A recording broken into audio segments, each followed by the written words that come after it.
Por que Moisés era tão importante para Satanás?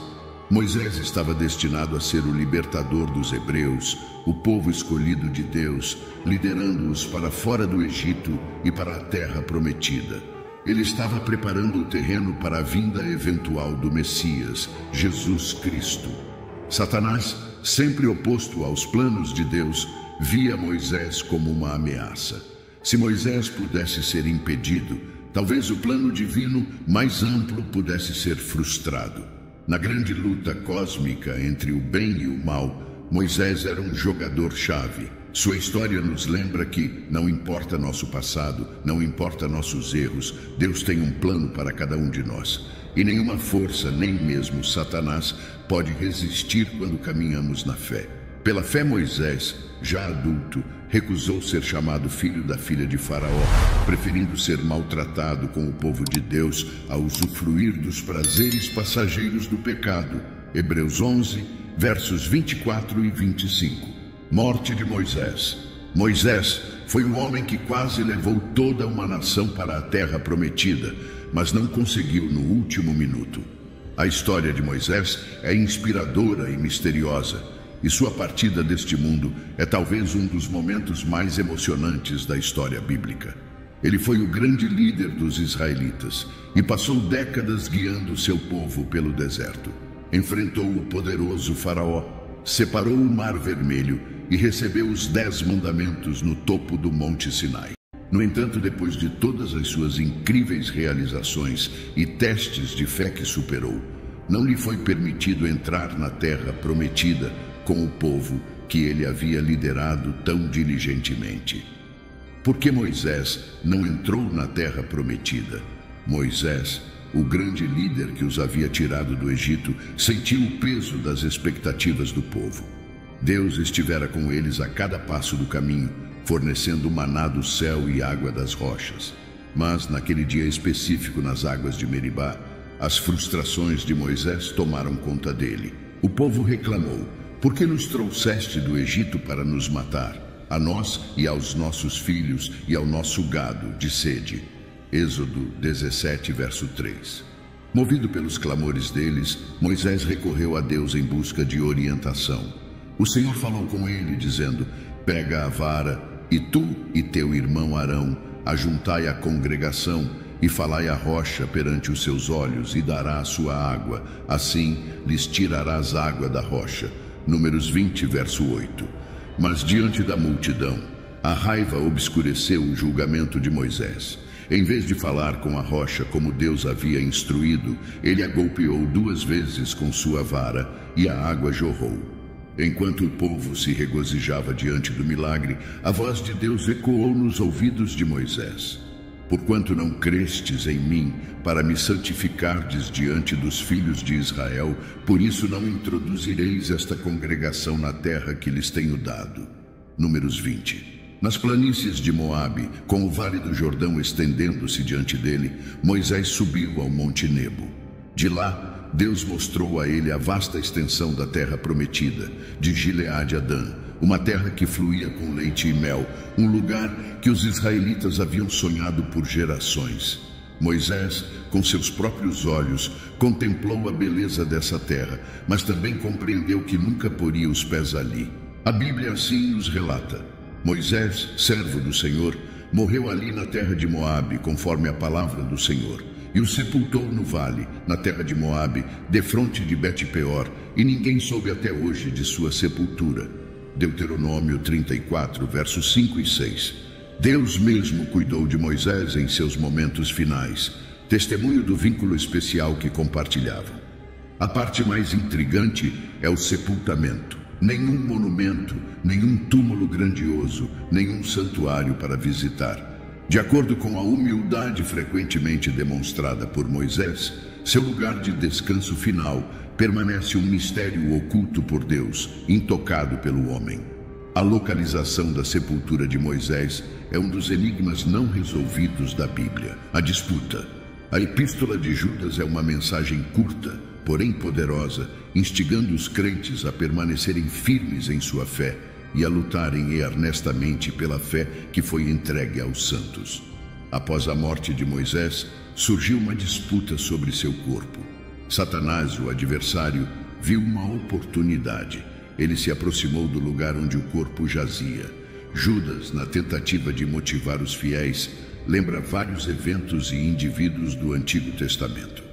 Entre essas narrativas cativantes, há um evento particularmente misterioso mencionado.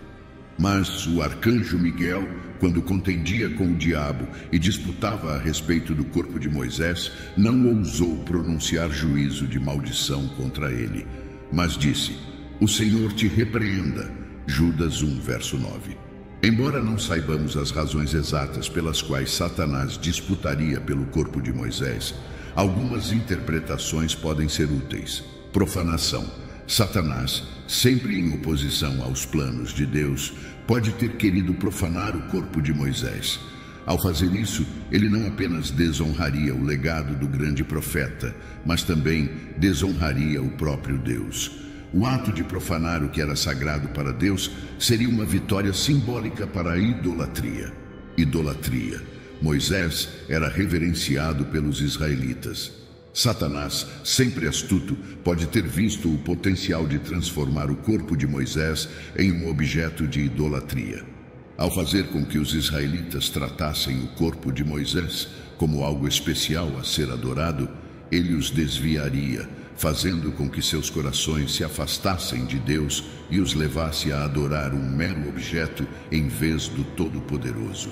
No entanto, as intenções de Satanás não passaram sem desafio. O arcanjo Miguel, um poderoso guerreiro de Deus, defensor da vontade de Deus e protetor dos justos, defendeu o corpo de Moisés. Mas mesmo diante de um adversário tão poderoso, Miguel não recorreu a maldições ou argumentos mesquinhos. Em vez disso, ele respondeu com uma declaração poderosa que destacava a autoridade suprema de Deus. Com poucas palavras, Miguel transmitiu uma sabedoria profunda, lembrando a Satanás que não cabe a nós decidir ou julgar, mas a Deus. O destino do corpo de Moisés, como todas as coisas, repousava nas mãos do Senhor. A vida de Moisés nos ensina muitas coisas: fé, perseverança, liderança e a intimidade de um relacionamento com Deus. Mas sua morte nos lembra que mesmo os maiores entre nós estão, em última análise, nas mãos de Deus. E às vezes os mistérios que ele deixa para trás são as lições mais profundas de todas. Relacionamento de Moisés com Deus. Moisés compartilhou uma relação incrivelmente íntima com Deus. Essa proximidade é evidente em vários trechos. Comunicação direta. O Senhor falava com Moisés face a face, como se fala a um amigo. Êxodo 33, verso 11. Isso significa uma relação direta e pessoal diferente de qualquer outro profeta da época. Como intercessor, Moisés frequentemente se colocava entre Deus e os israelitas. Quando os israelitas pecavam, Moisés pleiteava em favor deles e Deus ouvia. Por exemplo, após o incidente do bezerro de ouro, Moisés disse: "Agora peço-te, perdoa o seu pecado. Se não, risca-me, peço-te, do teu livro que escreveste." Êxodo 32, verso 32. Isso mostra a dedicação de Moisés e sua relação próxima com Deus. Testemunho da ressurreição. A aparição de Moisés ao lado de Elias e Jesus durante a transfiguração, Mateus 17, versos 1 ao 3, sugere que ele foi elevado ou transladado ao céu. Satanás pode ter tentado impedir isso para prejudicar o testemunho do poder de Deus sobre a morte. Símbolo da lei.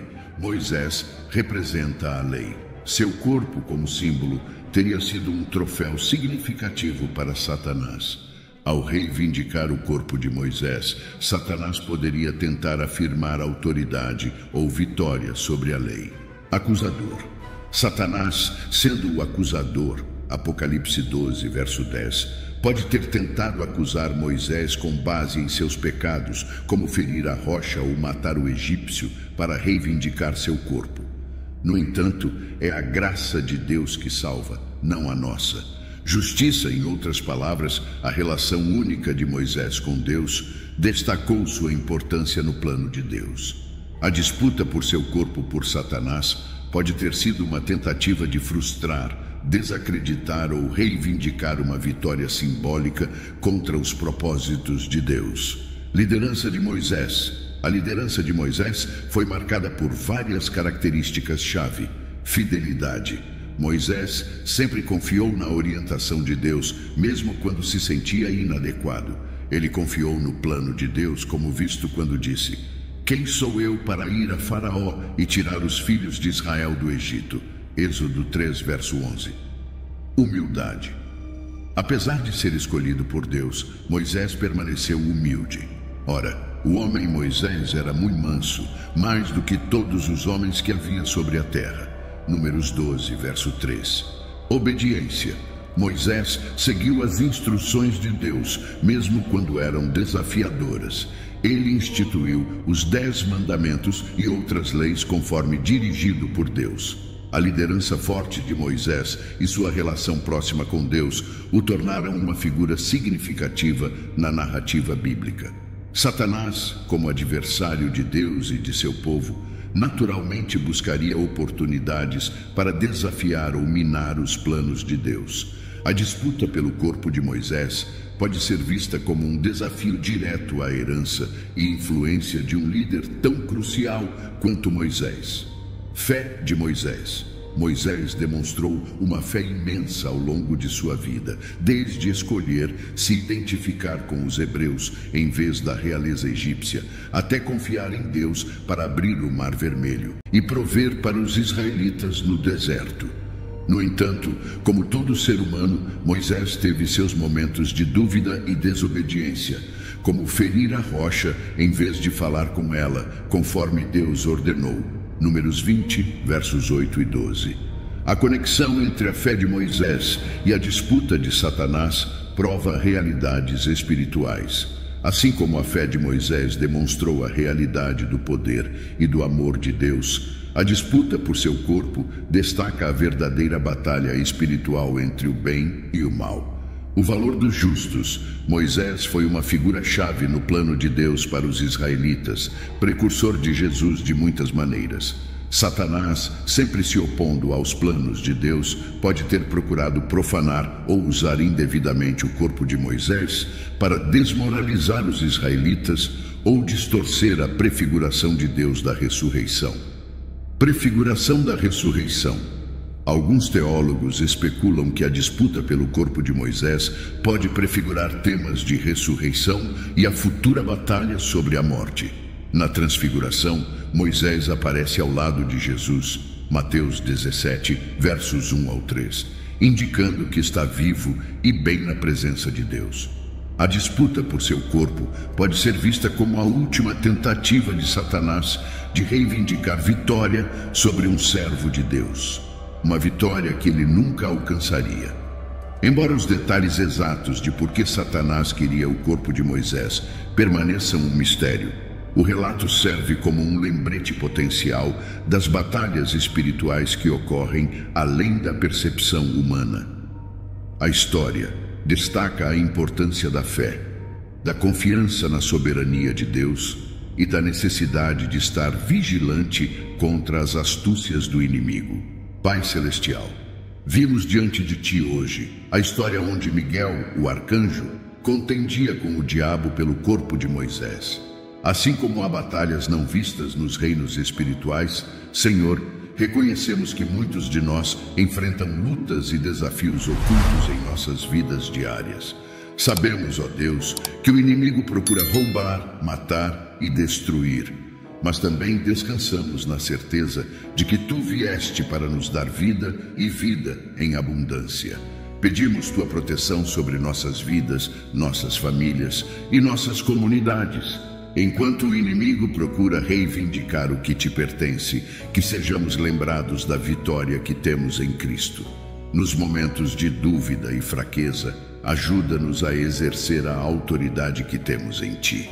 Entregamos nossas ansiedades, medos e incertezas a Ti, confiando que estás trabalhando todas as coisas para o nosso bem. A história intrigante da disputa pelo corpo de Moisés nos leva a contemplar as batalhas espirituais que transcendem nosso entendimento humano. Assim como Moisés, que intercedeu pelos israelitas diante de Deus, também temos um intercessor supremo em Jesus Cristo. Ele, que venceu a morte e ressuscitou, oferece salvação e vida eterna.